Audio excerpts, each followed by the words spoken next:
Part 2 na ng video natin sa pagre-repair dito sa may halimaw na power amplifier or Monster halimaw, di ba? Monster na power amplifier. Yan, sa may previous vlog natin, pinakita ko sa inyo or ni-repair natin yung channel 1, itong side na to. Ngayon, papasadaan natin itong channel 2. And then meron ako napansin, parang kapag tinutodo siya, parang nagpo-protect or nalulusaw yung tunog niya hanggang sa mag-protect siya. Ayan. Ngayon, ipakita ko sa inyo ha. Okay, sa mga ngayon lang makapagpanood. Yan, buhay na siya oh. Tapos may equalizer doon. May equalizer na kasalang doon. Yan yung in-inject ko dito para tinutodo ko talaga siya. Para malaman ko kung nagpo-protect siya. Ngayon, ipakita ko sa inyo ha. I-on natin to. Yan. Oy, bumibitaw yung kanya. Bumibitaw. Ayan. Ngayon, ito yung channel 1, ito yung channel 2. Tingnan nyo ginawa natin, no? Yan, sa nakapagpanood din ng part 1 natin.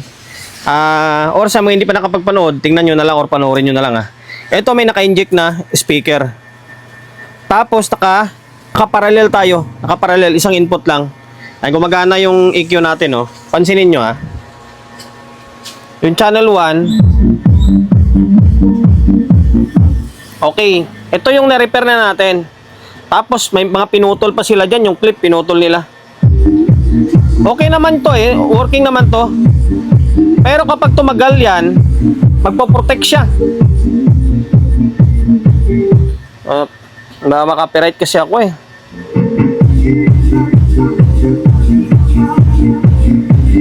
Oh, yan oh. Wala na, nag-protect na siya. Tapos magsisignal oh. Naka-protect, naka-fault na oh. Yan yung isang problema na napansin ko. Dito parang hindi naman. Ito yung na-repair natin noona. Ngayon, ito yung papasadaan natin kung bakit ganun siya. Okay, kalasing ko yung board. Tapos, may history na ng repair kasi nga ito. Sabi ko, yung bias transistor niya parang iba na. Okay, kalasin natin. Tapos, tingnan natin kung ano pwedeng dapat gawin dyan. Nakalas na natin yung board niya. May history na talaga ng mga repair pala to. Double check natin. Tapos, ito kakalasing ko to. Tingnan ko to kung magandang klase na bias transistor yan or peak.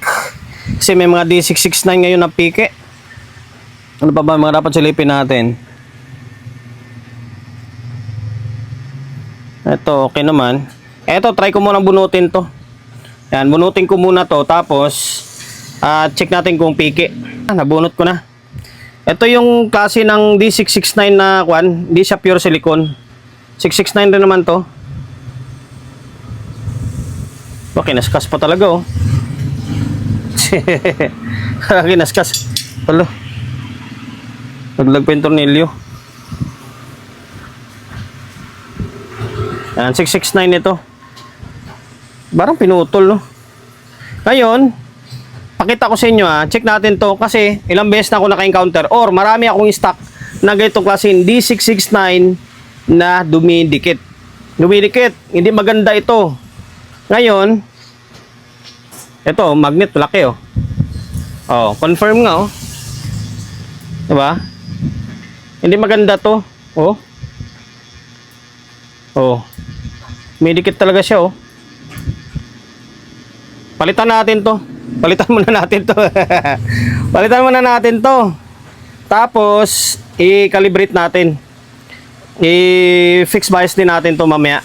Sa ngayon, palitan ko muna to. Hanap ako ng kahit second hand or mga bunot na D669 basta orig. Pag ito, wala to. Una pa lang duda na ako eh. Dapat ganito siya oh.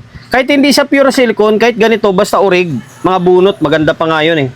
Okay, palitan natin. Naghanap tayo ng D669. Bunot lang. Bunot lang sa mga board ng mga luma. Importante kahit luma, basta kahit bunot, basta orig. Maganda yan. Mas orig pa nga yung mga bunot-bunot eh. Eto, nilagyan ko lang ng sharing cable tube. Kasi yung paa ng isa, pinutol natin kasi medyo maiksi yung bunot. Ito yun ha. Pakita ko sa inyo. Yan ang dumidikit ha. Yan, pinutol lang natin yung paa niyan. Tapos ito yung, itong paa niya, didikit talaga yan kasi ganyan eh, parang may halong kwan na. Pero dito, sa taas wala yan oh, hindi dumidikit to. Diba, bunot to. Oh, luma oh. Di ba? D669 din ito. Ang D669. Ngayon, ipalit natin to. Same lang din. Kasi, ang pangalan nito ay nasa loob. Kaya, ang kabit niyan, pabaliktad. Pag ganito siya, oh. Kung mapapansin nyo, kulay dilaw yung loob niya, oh. Yung paa niya, di ba? Kasi copper yan. Yan yung mga orig talaga. Ngayon, pabaliktad to. Tapos, gagamit tayo ng sapin mamaya. Okay?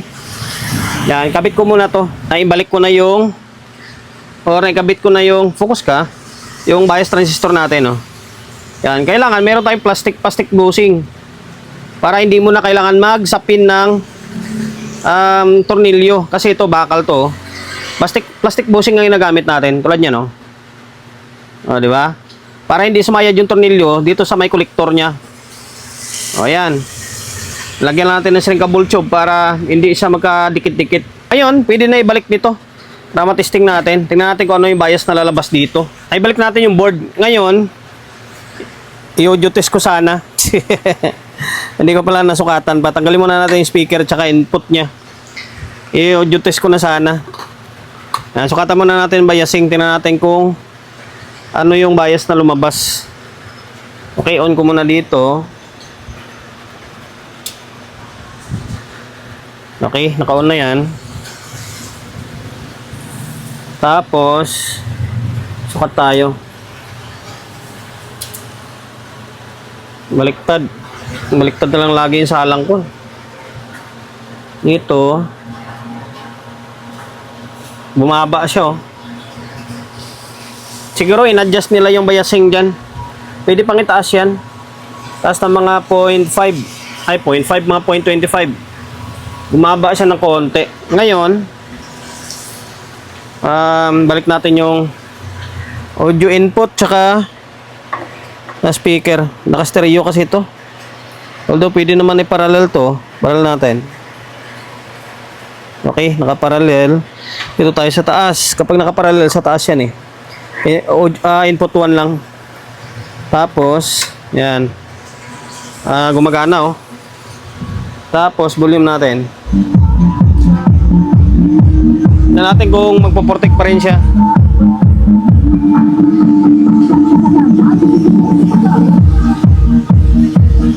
Yo, pa-copyright tayo, eh.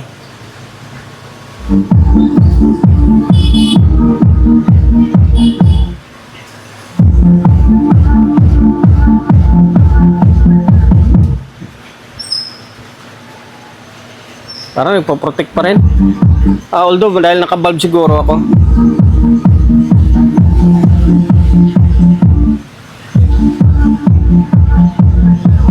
Dahil naka-bulb lang siguro.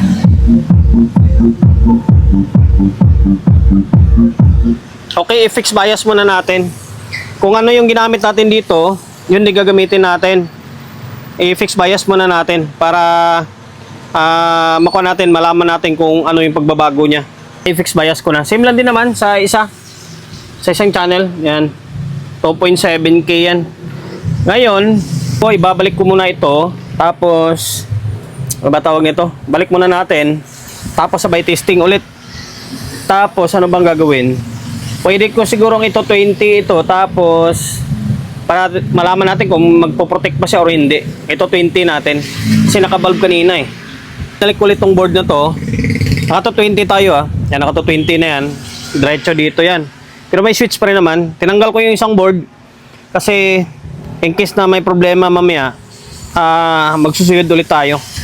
Ngayon, o natin. To 20 na to, full blast na to 20 na ito.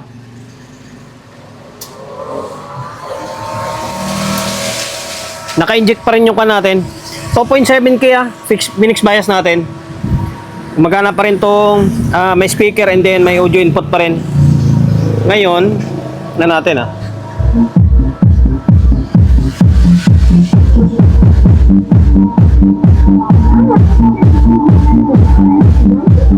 Grabe, mabarangay ako nito. Parang okay na. Siguro kwan lang. Dahil sa naka 110 lang siguro ako kanina. Ay, naka bulb. Natatakot ako para masira yung speaker ko, eh. Maganda sana rito kung mga 2K. Maganda i-testing sana sa mga 2K. Eh, Live Pro lang gamit ko. Baka mamaya mawasak yun.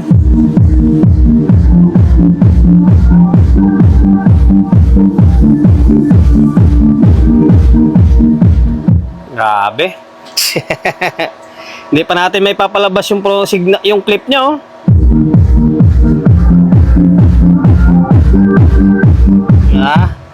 Hindi pa natin may papalabas yung clip niya. Tingin ko okay na to. Tingin ko okay na. Ngayon, ang gagawin natin, wala, paano kaya ito? Hindi ko maipapalabas yung clip niya.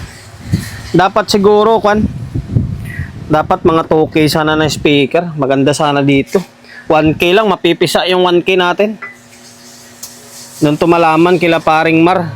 Pag na-testing na nila sa malaking amplifier, sa malaking speaker nila. Okay, balik natin tong isa. Testing natin. Pero okay na yung tunog niya. Bago tayo magtuloy na iti-testing yung dalawa na, ito tinanggal ko muna yung pinaka front panel. Putol yung video natin. Natuto lang, maghapon na ako ngayon. Ano oras na? Alas 4. Nagsimula ako alas 10. Halos hindi pa rin mabuo to. Ayan, ito pala, nakuha lang to, natukuran. Ngayon, inangat lang natin. Akala ko naputol, hindi naman pala. Pabalik lang natin siya ganyan, no. Isisentro lang ulit sa butas. Hindi lang siya nakasentro. Yan, pwede pa pala. Isisentro ko lang ito. Naikabit na natin naibalik na natin dalawang board. Ayan, tapos ito, malinis naman na siya eh. Para matapos na yung video natin. Doon na lang ito malalaman ng pinaka-final pag naisalpak ni pare doon sa may speaker nila. Kasi may malalaking speaker sila doon na bagay dito. Yung 1,000 ko, wala. Alanganin, tagilid yung 1,000 ko rito para mawasak. Tayo naka 220 tayo. Pansamantala pa rin, dito pa rin nakakonekto. Hindi tayo makapaglipat ng supply dito kasi yung pang-industrial niya wala. Okay? Kaya dito pa rin tayo dumaan. Pero naka 220 na yan. Dalawang channel, papaganahin natin. Tapos, unatin. Yung connection pala natin ay naka-parallel. Kulang na lang dito, itatali na lang natin na maayos. Naka-parallel yan, tapos mayroon dalawang speaker. Ito guys, baka mapansin nyo minsan na parang magkaiba yung tunog ng speaker ko. Magkaiba talaga yan. Kahit dito sa may actual or sa personal, yung mga customer ko dito nagtataka rin minsan. Yung isa medyo maboses, yung isa medyo pure na kalabog. Iwan ko ba? Pares lang naman Live Pro. Ngayon, ito yung channel 1.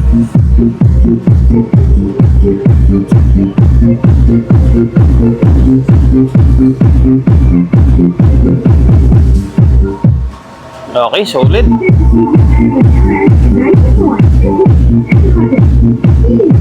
Ito yung channel 2. Grabe, para mawasak talaga yung speaker ko. Hindi pwede talaga yung kwan dito. Hindi pwede talaga yung 1,000 dito.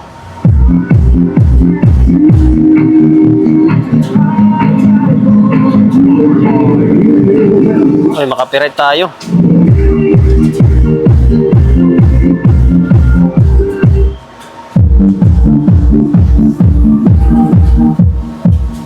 Ay, wala yung music. Okay. Hindi ko may full volume nga, kung tutusin. Halos hindi ko may full volume. Ngayon, nagagawin natin, magbawas siguro tayo dito. Hindi ko may full volume. Kasi, halos mawasak. Sa gunto na yung tunog ng speaker ko. Baka mamaya mawasak yan. Okay, wala na music. Grabe palang persa nito. Ang bagay dito, mga 2K. Kahit 2K dito, kayang-kaya niyang kayang-kaya niyang piglasin yung itong speaker. Ito, 1.8 to eh. Broadway na 1.8, 1818. Wala, kaya niya pa rin bigosin yan.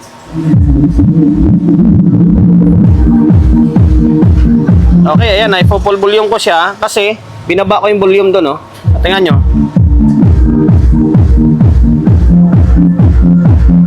Tapos, itong channel 2. Okay. Goods na. Yan, Phoenix bias natin niya, 2.7 ang ginamit natin dyan. Tapos, binalik natin yung binalik natin yung clip. And then, meron tayong binago dyan, siyempre. Sekreto na binago. Okay, hanggang dito na lang. Sana nakapagbigay idea ako. Pasensya na kung medyo pinutol natin yung video natin. Ganito lang alas 6 na ng gabi ngayon. Mula ako nag alas 10 sa isang channel lang na to Nakalain mo. Iwalay ko lang yung review content na to. Ipapakita ko sa inyo or i-review natin ng todo. Okay, hanggang dito na lang. Sana nakapagbigay idea ako sa inyo. Kaso nga lang, wala, sa mga master nito, sa iba, nabibilib talaga ako sa mga kapwa nating technician na yung mahaba yung ginagawa nila. Dito sa Manila, madalang na lang yan eh. Sa probinsya talaga, madalas nakakaya-repair yung mga kapwa nating technician doon. Kasi nga, nandun sa probinsya yung mga upas. Dito sa Manila, madalang na lang. Tulad nito, kung hindi ka pinadala to galing Bohol eh, hindi ako maka-encounter ng itong klaseng unit eh. Although nakagawa ako ng SWA na 4,000, pero yun lang. Hanggang dito na lang. Kung hindi ka pa nakapag-follow kung hindi ka pa nakapag-subscribe ng YouTube channel natin, paki-subscribe ng YouTube natin subscribe ka, pindutin mo yung bell button sa gilid, select mo yung all. Yan, kapag napindot mo na yan, manonotified ka kapag meron tayong bagong upload na video. Nag-upload tayo ng video isang beses, dalawang beses kada araw. God bless and then peace atin lahat.